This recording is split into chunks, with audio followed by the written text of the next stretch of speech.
ಪರಪ್ಪನ ಅಗ್ರಹಾರಕ್ಕೆ ವಿಜಯಲಕ್ಷ್ಮಿ ಆಗಮಿಸಿದ್ದಾರೆ. ದರ್ಶನ್ ಅವರನ್ನ ನೋಡೋದಕ್ಕೆ ಅವರ ಪತ್ನಿ ವಿಜಯಲಕ್ಷ್ಮಿ ಪರಪ್ಪನ ಅಗ್ರಹಾರ ಜೈಲಿಗೆ ಆಗಮಿಸಿರುವಂಥದ್ದು.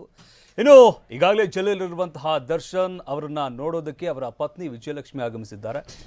ಗಮನಿಸ್ತಾ ಇದ್ದೀವಲ್ಲ, ಈ ಕಾರ್ನಲ್ಲಿ ಆಗಮಿಸಿರುವಂಥದ್ದು ದರ್ಶನ್ ಪತ್ನಿ ವಿಜಯಲಕ್ಷ್ಮಿ. ರೇಣುಕಾಸ್ವಾಮಿ ಕೊಲೆ ಪ್ರಕರಣಕ್ಕೆ ಸಂಬಂಧಪಟ್ಟಂತೆ ಜೈಲು ಪಾಲಾಗಿರುವ ದರ್ಶನ್ ಅವರನ್ನ ನೋಡೋದಕ್ಕೆ ಅಂದರೆ ಇಡೀ ಕುಟುಂಬ ಅಂದರೆ ದಿನಕರ್ ಕೂಡ ಅಲ್ಲಿರುವಂಥದ್ದನ್ನು ಗಮನಿಸ್ಬೋದಾಗುತ್ತೆ. ದರ್ಶನ್ ಸಹೋದರ ದಿನಕರ್ ತುಗುದೀಪ್ ಅವರು ಕೂಡ ಕಾರ್ನಲ್ಲಿ ಬಂದಿರುವಂಥದ್ದನ್ನು ಗಮನಿಸ್ಬೋದಾಗುತ್ತೆ. ಇನ್ನು 15 ದಿನಗಳ ಹಿಂದೆ ಅವರ ಇಡೀ ಕುಟುಂಬ ಅಂದರೆ ತಾಯಿ ಕೂಡ ಆಗಮಿಸಿದ್ರು. ಅವ್ರ ತಾಯಿ ಬಂದಿಲ್ಲ ಅನ್ನೋದು ಸಾಕಷ್ಟು ಚರ್ಚೆ ಆಗ್ತಾ ಇತ್ತು. ದರ್ಶನ್ ಅವರ ತಾಯಿ ಹಾಗೆ ಸಹೋದರ ದರ್ಶನ್ ಅವ್ರನ್ನ ನೋಡೋದಕ್ಕೆ ಬಂದಿರಲಿಲ್ಲ, ಯಾಕೆ ಬಂದಿರಲಿಲ್ಲ ಹಾಗಾದರೆ, ಈ ರೀತಿಯಾದಂತಹ ಸಾಕಷ್ಟು ಚರ್ಚೆಗಳು ಕೂಡ ಆಗ್ತಾ ಇತ್ತು. ಆದರೆ ಅದಾದ ನಂತರ ಅವರ ತಾಯಿ ಹಾಗೆ ಸಹೋದರ ಕೂಡ ಬಂದು ಪರಪ್ಪನ ಅಗ್ರಹಾರಕ್ಕೆ ಬಂದು ದರ್ಶನ್ ಅವರನ್ನು ಮಾತನಾಡಿಸ್ಕೊಂಡು ಹೋಗಿದ್ರು. ಇವತ್ತು ಮತ್ತೆ ಅವರ ಕುಟುಂಬ ಭೇಟಿಗೆ ಬಂದಿರುವಂಥದ್ದು. ಇನ್ನು ದರ್ಶನ್ ಅವರ ಭೇಟಿ ವಿಚಾರಕ್ಕೆ ಸಂಬಂಧಪಟ್ಟಂತೆ ಕೂಡ ಸಾಕಷ್ಟು ಚರ್ಚೆ ಆಗ್ತಾ ಇತ್ತು. ಅಂದರೆ ಜೈಲು ಅಧಿಕಾರಿಗಳು ನಿಯಮವನ್ನು ಮೀರ್ತಾ ಇದ್ದಾರಾ, ಅಂದರೆ ಬಂದವರಿಗೆಲ್ಲ ದರ್ಶನ್ ಭೇಟಿಗೆ ಅವಕಾಶ ಮಾಡಿಕೊಡ್ತಾ ಇದ್ದಾರಾ ಅನ್ನೋ ಒಂದು ಚರ್ಚೆಗಳು ಕೂಡ ಆಗ್ತಾ ಇತ್ತು. ಅದರಿಂದಾಗಿ ಇತ್ತೀಚೆಗೆ ಅಂದರೆ ಕಳೆದ ಒಂದು ವಾರದಿಂದ ಸ್ವಲ್ಪ ದರ್ಶನ್ ಅವರನ್ನ ನೋಡೋದಕ್ಕೆ ಬರುವಂಥವರ ಸಂಖ್ಯೆ ಸ್ವಲ್ಪ ಮಟ್ಟಿಗೆ ಕಡಿಮೆ ಆಗಿತ್ತು.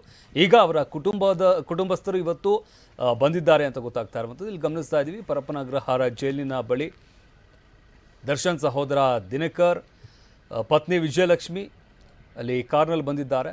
ಕಾರ್ನ ಒಳಭಾಗದಲ್ಲಿ ಅವರ ಪತ್ನಿ ಕೂತಿರುವಂಥದ್ದನ್ನು ಗಮನಿಸ್ಬೋದಾಗುತ್ತೆ. ತಾಯಿ ಬಂದಿಲ್ಲ ಅನಿಸುತ್ತೆ, ದರ್ಶನ್ ಅವರ ತಾಯಿ ಬಂದಿಲ್ಲ, ಅವರ ಪತ್ನಿ ಹಾಗೆ ಸಹೋದರ ಭೇಟಿಯನ್ನು ಮಾಡಿರುವಂಥದ್ದು. ಈಗಾಗಲೇ ದರ್ಶನ್ ಅವರ ಪರವಾಗಿ ವಕೀಲರನ್ನ ಇಟ್ಟು ವಿಜಯಲಕ್ಷ್ಮಿ ಅವರೇ ಈ ಒಂದು ಕೇಸ್ನ ವಿಚಾರಕ್ಕೆ ಸಂಬಂಧಪಟ್ಟಂತೆ ಅವರೇ ಮುಂದುವರಿಸ್ಕೊಂಡು ಹೋಗ್ತಾ ಇದ್ದಾರೆ, ಕೇಸನ್ನು ನಡೆಸ್ತಾ ಇದ್ದಾರೆ. ಅದರಿಂದಾಗಿ ಕೇಸ್ಗೆ ಸಂಬಂಧಪಟ್ಟಂತೆ ಹಾಗೆ ದರ್ಶನ್ ಅವರನ್ನ ಮಾತನಾಡಿಸುವಂಥ ಹಿನ್ನೆಲೆಯಲ್ಲಿ ಇವತ್ತು ಅವರ ಕುಟುಂಬಸ್ಥರು ಪರಪ್ಪನ ಅಗ್ರಹಾರ ಜೈಲಿಗೆ ಭೇಟಿಯನ್ನು ಕೊಟ್ಟಿರುವಂಥದ್ದು. ದರ್ಶನ್ ಅವರನ್ನು ಭೇಟಿಯಾಗಿದ್ದಾರೆ.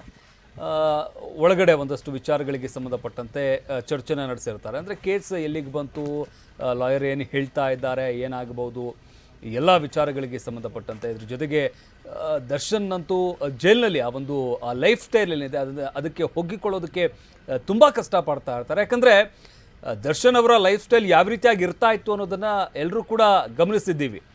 ಒಬ್ಬರು ಸೆಲೆಬ್ರಿಟಿ, ಅದರಲ್ಲೂ ಕೂಡ ದರ್ಶನ್ ಅವರ ಬೆಳಗ್ಗಿನಿಂದ ಸಂಜೆವರೆಗಿನ ದಿನಚರಿ ಯಾವ ರೀತಿಯಾಗಿ ಇರ್ತಾ ಇತ್ತು.